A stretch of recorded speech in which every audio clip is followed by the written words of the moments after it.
Hey guys, here we go into a video on Ryan Garcia's knockout victory of Luke Campbell in spectacular fashion with, of course, a left hook to the body.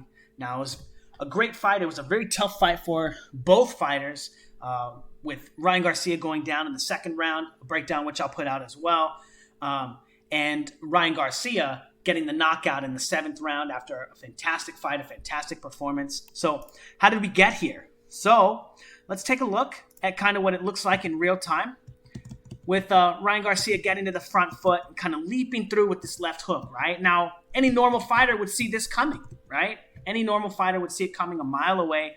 So what is it that stops Campbell from being able to block or see this left hook, this obvious leaping left hook coming? Well, throughout the course of the fight, Ryan Garcia wasn't actually having a lot of success with his jabs and his left hooks.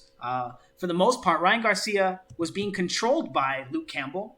In spite of the fact that Ryan Garcia was landing a lot of punches, he wasn't able to have a lot of success with any punches but his right hand. And eventually, Luke Campbell started to notice that as well, and that started to affect his positioning as Ryan Garcia would get onto the line and lean onto that front foot and shoot his right hand, and that would make Luke Campbell bring up his guard to defend this position, knowing that because the jabs weren't coming, the hooks weren't effective, that the right hand was much more likely to be the tool of Ryan Garcia's offense, right? His chosen tool of offense as he comes forward.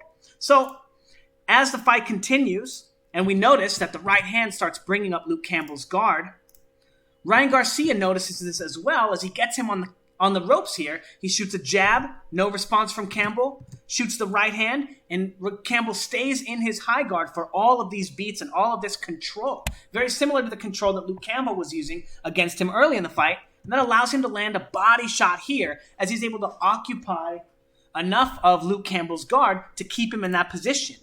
Now, that looks exactly like what happens here in the final KO as Ryan Garcia looks to meet him on the foot and shoot forward and bring that right glove forward, making Luke Campbell believe that it was going to be a right hand, a straight right hand to the face, allowing Luke Campbell to take advantage of the opportunity to the body and put Luke Campbell down on the ground with this fantastic body shot. Well set up, well earned, and a very hard-earned victory for Ryan Garcia. And you know, it was one of those fights that I actually didn't think he was going to win this fight. I thought that Luke Campbell was going to be a little bit too much for him. But there was a guy, his name was AK. He put out a really interesting fight breakdown or prediction. It was Luke Campbell's skills and craft versus Ryan Garcia's explosiveness and athleticism. And I think for the most part, that was a pretty fair assessment pre-fight.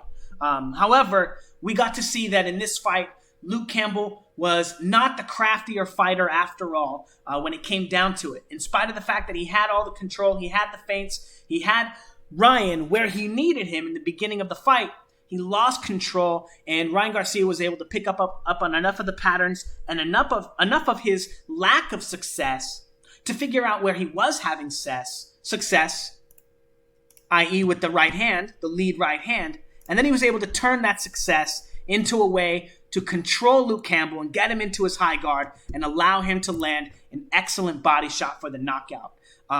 Great job, Ryan Garcia. And I think that if you wind up picking Devin Haney for your next fight, you are going to absolutely obliterate him.